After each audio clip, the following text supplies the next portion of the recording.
Hi friends, Swapna Khushboo चॅनलमध्ये तुम्हा सर्वांचे स्वागत आहे. फ्रेंड्स, आजच्या व्हिडिओमध्ये आज आपण गरुड पुराणानुसार संध्याकाळी घराला झाडू का मारू नये याविषयी संपूर्ण माहिती जाणून घेणार आहोत. त्याआधी तुम्ही जर चॅनलवर नवीन असाल तर चॅनलला सबस्क्राईब करा.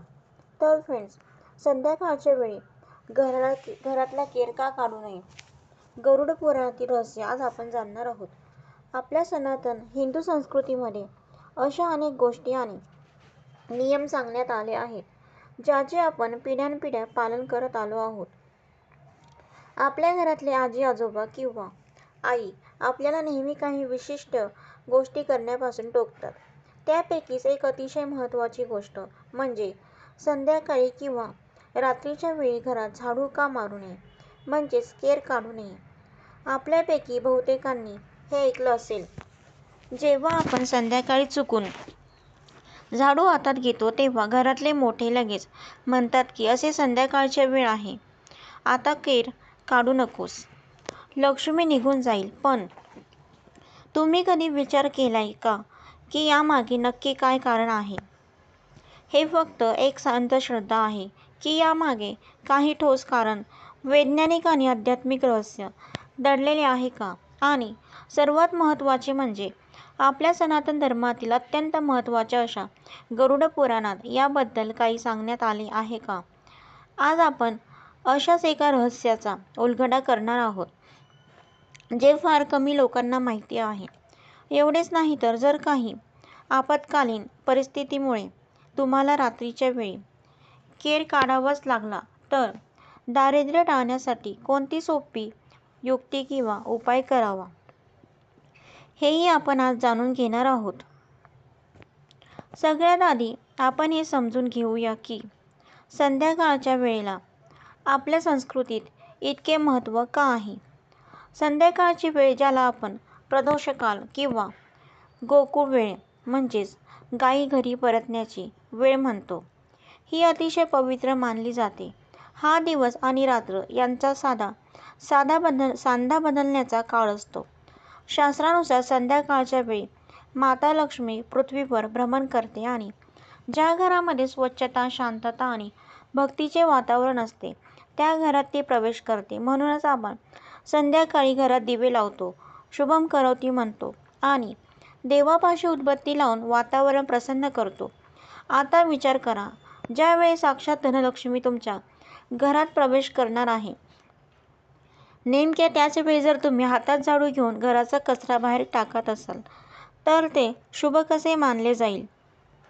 झाडू हा स्वच्छतेचे प्रतीक असला तरी केर काढताना उडणारी धूळ आणि नकारात्मक ऊर्जा माता लक्ष्मीचा अपमान करणारी ठरते. शास्त्र म्हणतात की संध्याकाळच्या वेळी घरात झाडू मारल्याने माता लक्ष्मी रुष्ट होते आणि घरात अलक्ष्मी म्हणजेच दारिद्र्याचा वास सुरू होतो.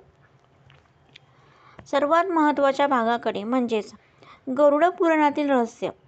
गरुड पुराण हा असा ग्रंथ आहे ज्यामध्ये केवळ मृत्यू किंवा मृत्यूनंतरच्या प्रवासाचेच वर्णन नाही, तर माणसाने आपले जीवन कसे जगावे, कोणते नियम पाळावे जेणेकरून त्याला जिवंतपणेही सुख समृद्धी लाभेल, याचे सविस्तर मार्गदर्शन गरुड पुराणामध्ये भगवान विष्णूने स्वतः गरुड देवाशी संवाद साधताना काही विशिष्ट नियमांचा उल्लेख केला आहे. या पुराणातील एका अध्यायात असे सांगितले आहे की सूर्यास्तानंतर निसर्गातील ऊर्जेचा प्रवाह बदलतो. दिवसभर सूर्याच्या उष्णतेमुळे सकारात्मक ऊर्जा कार्यरत असते, पण सूर्यास्तानंतर पृथ्वीवर नकारात्मक शक्ती, अदृश्य ऊर्जा आणि तामसी प्रवृत्ती सक्रिय होतात. गरुड पुराणानुसार घरात पडलेला कचरा किंवा धूळ ही केवळ अस्वच्छता नसते, तर ते दिवसभरात गोळा झालेली नकारात्मक ऊर्जा असते. जेव्हा आपण रात्रीच्या वेळी किंवा अंधारात झाडू मारतो तेव्हा ती नकारात्मक ऊर्जा संपूर्ण वातावरणात पसरते. रात्रीच्या वेळी घरात झाडू मारल्याने किंवा कचरा घराबाहेर फेकल्याने आपण नकळतपणे घरातल्या सकारात्मक ऊर्जेला किंवा ऊर्जेच्या प्रवाहाला विस्कळीत करतो. या ग्रंथात स्पष्ट लिहिले आहे की जो मनुष्य रात्रीच्या वेळी घरात झाडू मारून तो कचरा घराबाहेर फेकतो, तो आपल्या घरातल्या सुखाचा आणि धान्याचा नाश करतो. अशा घरात राहणाऱ्या लोकांच्या बुद्धीचा ऱ्हास होतो. त्यांच्यात वादविवाद वाढतात आणि आजारपण घरात घर करतात. हे ते रहस्य आहे जे आजच्या आधुनिक युगात बरेच लोक विसरत चाललेले आहेत.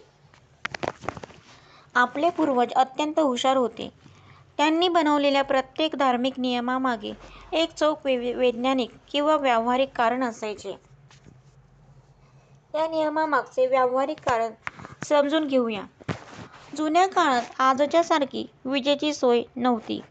सूर्यास्तानंतर घरात कंदील, मशाली किंवा दिव्याचा नियमितपणे प्रकाश असायचा.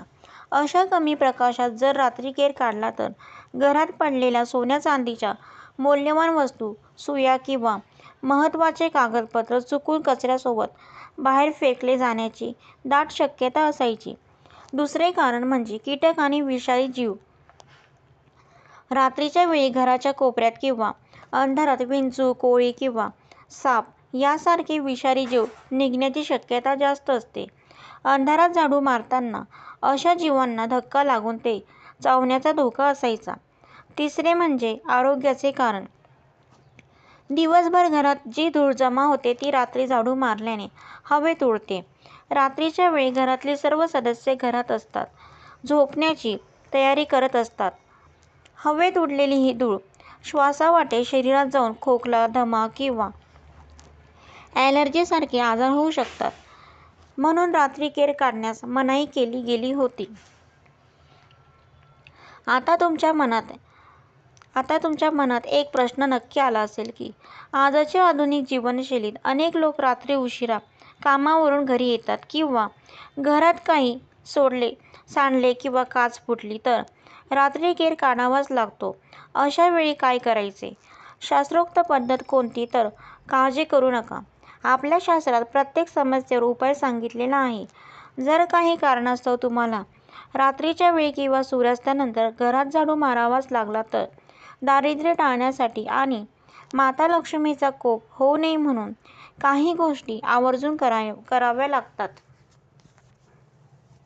सगळ्यात पहिला नियम म्हणजे जर तुम्ही रात्री केर काढला तर तो कचरा चुकूनही घराच्या मुख्य दरवाजाच्या बाहेर किंवा कचऱ्याच्या डब्यात जो घराबाहेर असेल तिथे टाकू नका.